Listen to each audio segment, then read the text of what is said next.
In Meiji Era Japan, a college student narrating the first half of this story is bored and restless with his studies and his life.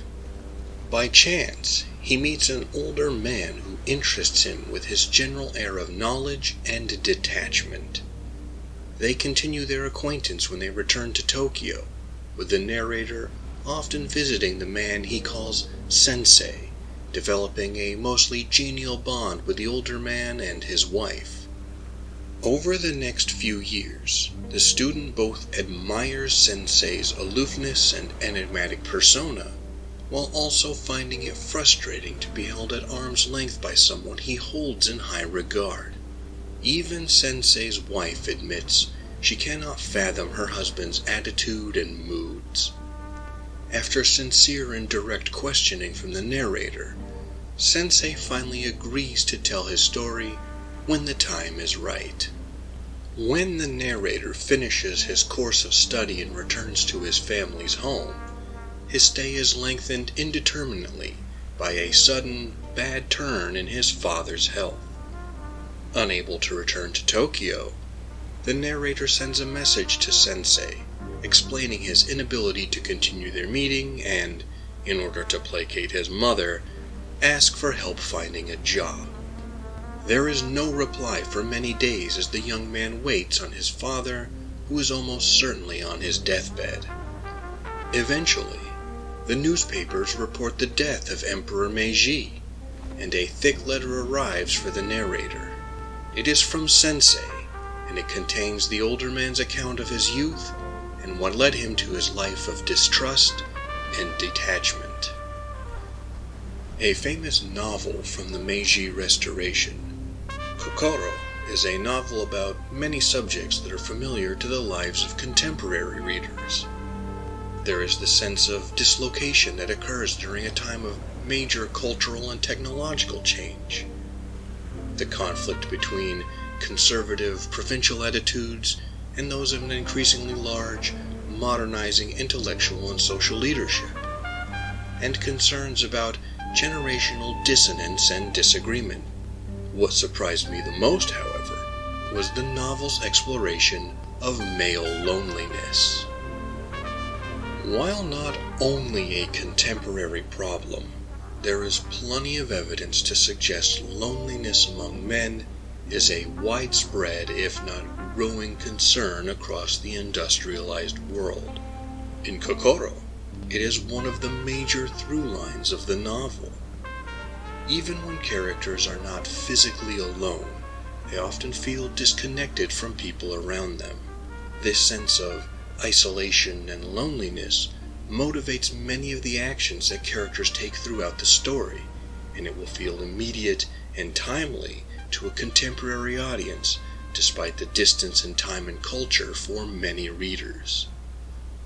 Loneliness is something nearly every character brings up across the course of the story, in both the first half, narrated by the student, and the second half, which is Sensei's letter recounting his youth.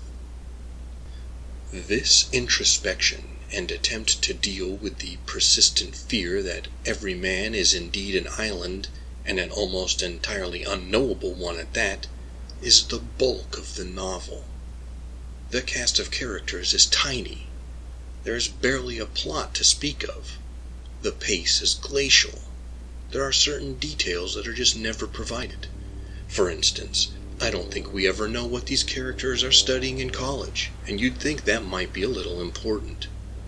The book ends, but without much in the way of an ending or resolution. So if that's what you're hoping to get from Kokoro, you will not find it.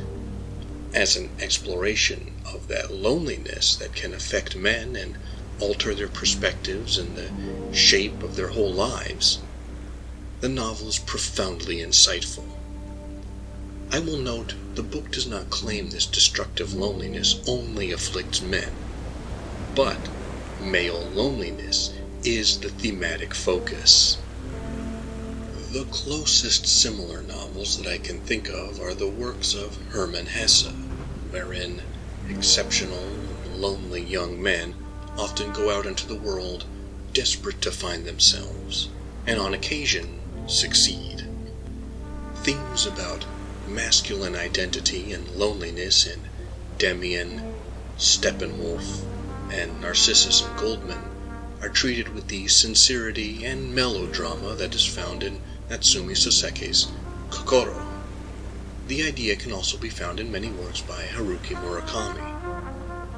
And I won't pass up an opportunity to mention my favorite Japanese novel, The Thief, by Fuminori Nakamura, which is both an excellent neo-noir about a Tokyo pickpocket who crosses paths with the Yakuza, and a tale of existential introspection. You'll find my review and analysis of it and some other works linked down in the description. But what do you, the audience at home, think? Are you familiar with Kokoro? Do you think it honestly explores male loneliness and its repercussions?